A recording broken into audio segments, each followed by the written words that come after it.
Hello everyone, thanks for joining School of the American Rifle. Today we are going to do another bolt carrier group physical. Like I've repeated in other videos, this is a physical because this is a new example, not a used one that has failed in some way. This particular bolt carrier group we're going to go over today is a Hodge bolt carrier group.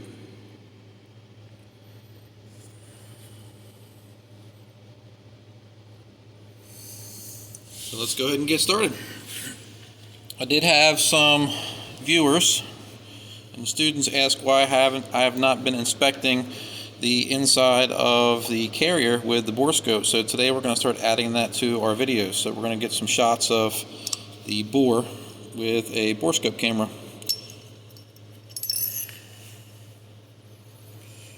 One thing I noticed about the Hodge here, it is a nitride finish on the bolt and the carrier key. It's probably one of the most refined finishes that I've seen on a nitride bolt carrier group. There's almost no machining marks anywhere on it.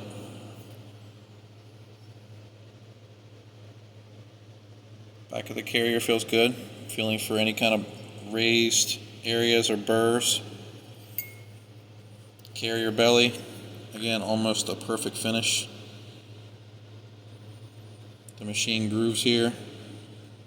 Very, very smooth and clean. The staking on it, it's not super aggressive, but you can't go nuts on nitride or you'll break it.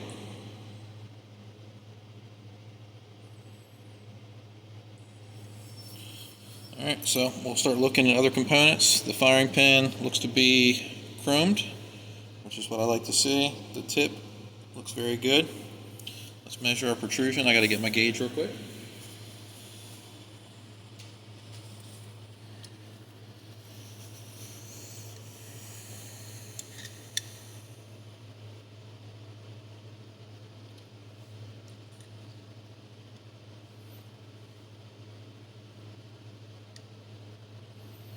Protrusion is 29.5, which is very good.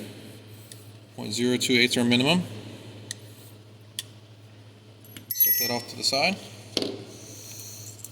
Our firing pin comes out cleanly, so there's no burrs, bends anywhere. Let's take our extractor out. We have a gold spring on there. That's the type that Colt uses. No donut. Very good to see. Check and make sure the extractor moves freely on the pin. Very smooth. No binding whatsoever. The claw feels good. And the cam fin, you can see maybe it was test fired, but no severe wear on it yet at this point. Fits super tight into the bolt.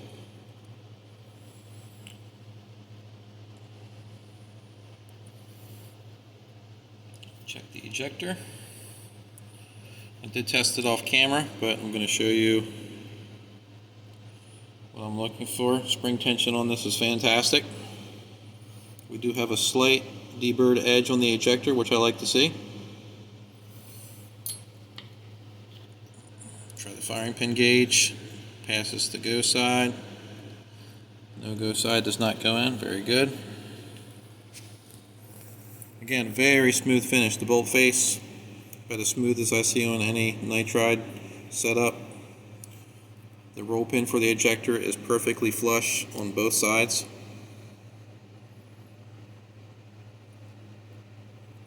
I'm going to check gas rings, see how well they hold, even though it's new. We're good. Alright, we're going to set that off to the side. Set the firing pin off to the side. We will do a magnetism check here in a second.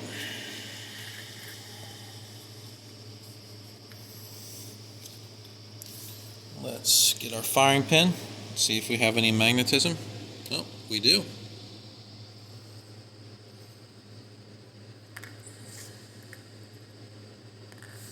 Let's see if anything else is magnetic.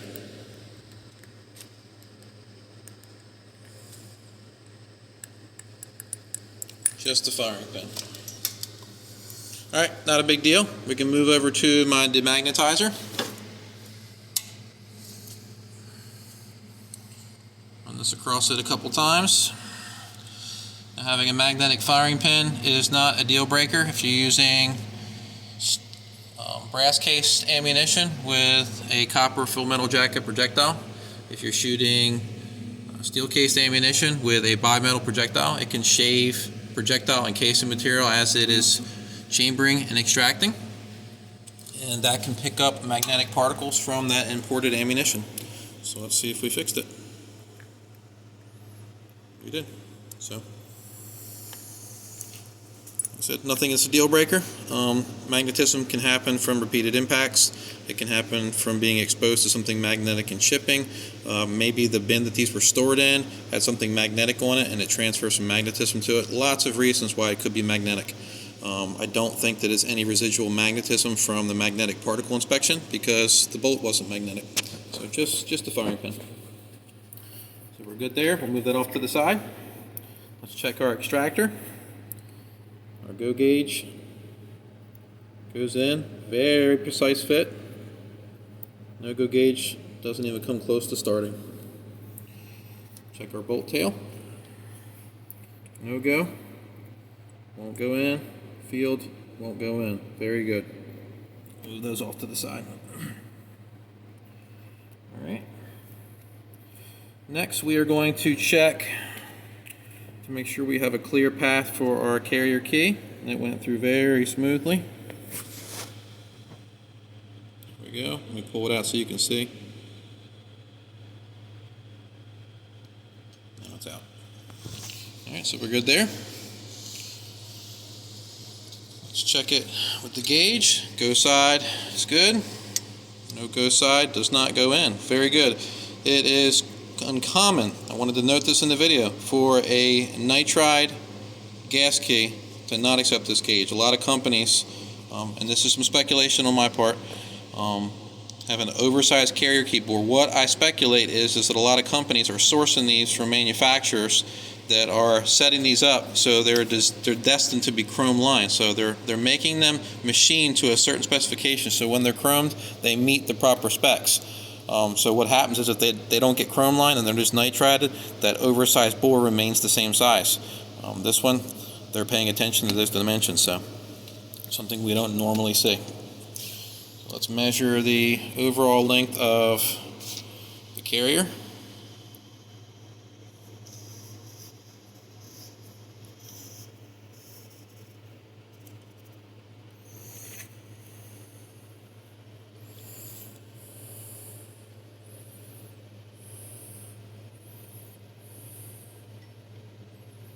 .67, that's what I want to say.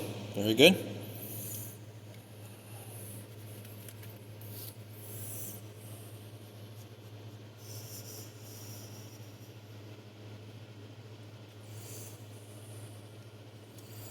All right, now we're going to check our 3-bore and then make sure everything is straight. We'll go ahead and do the straightness first. Put this into the gas key. Put this through upper receiver, make sure that it's lined up and straight through.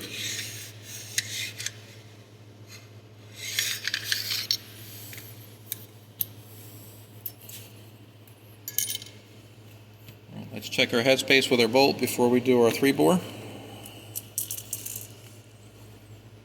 223 go, 1.4636. Passes. 14646 go. Passes. 14736. Should not rotate or close. Passes. Very good. So bolt passes headspace inspection. So we're completely done with our bolt. Let's get into our carrier. Let's check the first run. Takes the first green gauge, takes the second,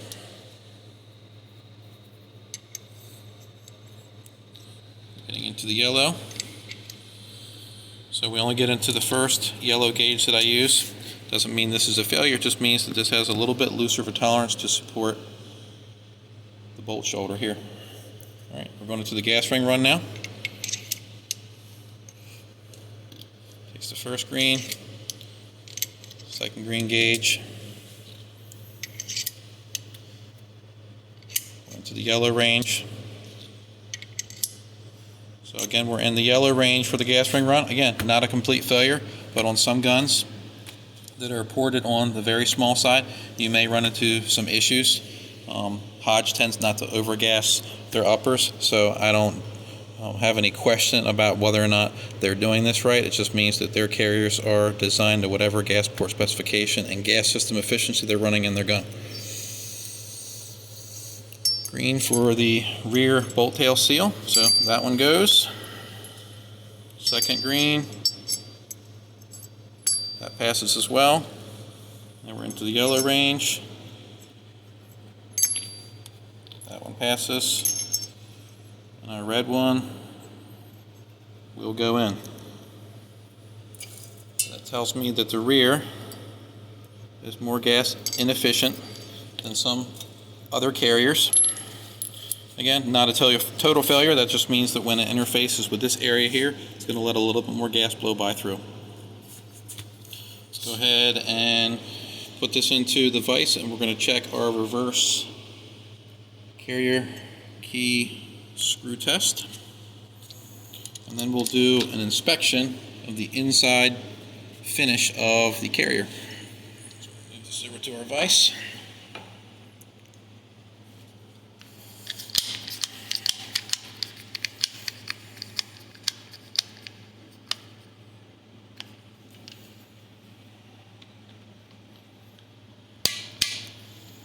No movement.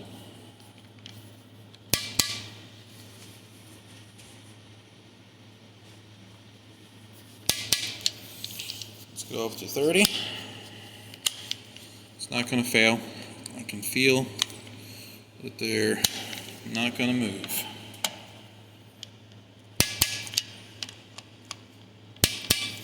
Rock solid.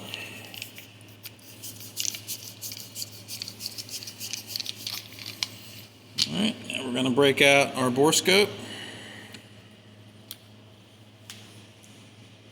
We have it up on our screen, on our laptop off to the left. We'll go into the carrier, start looking around.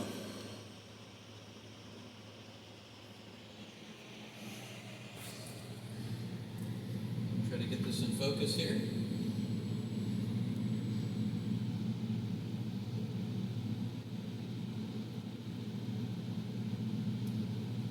And what you're seeing here looks rough, but that's actually a pretty smooth finish.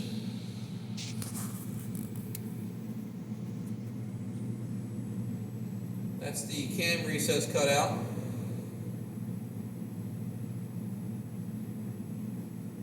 There's the top of my head.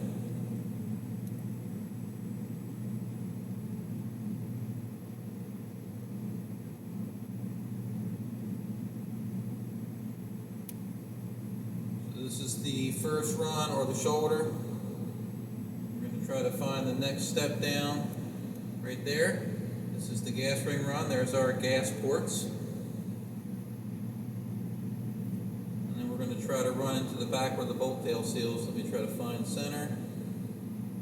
And we are in. This is our run for our bolt tail. You can see some of the exhaust ports here.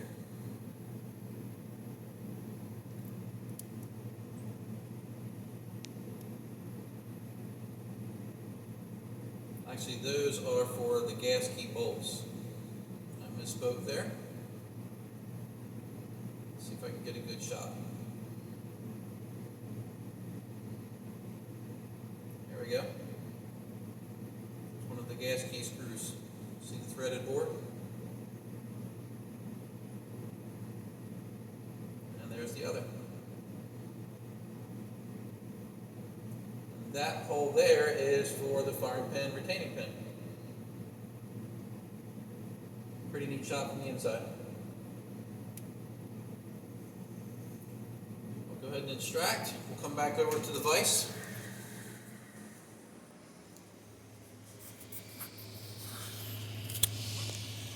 Overall, very happy with what we saw here. We had a couple neat things so we could catch on video. The magnetism was one we haven't caught on any of the videos. It's actually a pretty common thing, so nothing to be alarmed about. We ran right into the yellow range for my 3-bore gauges for the support and the gas ring run. The bolt tail seal was a little bit on the larger dimension, but like I said, it all depends on the type of gun you're going to use it on, so it doesn't mean that it's a failure. Just something to think about. And this is only one example. Doesn't mean that everyone will gauge identical to this. I'm not trying to speak to them having a lack of or an exception for quality. It's just one example. Overall, pretty good bolt carrier grip in my opinion. I'm usually pretty critical about nitride carriers, and this one didn't disappoint me. So I hope you found this video educational, and thanks for watching.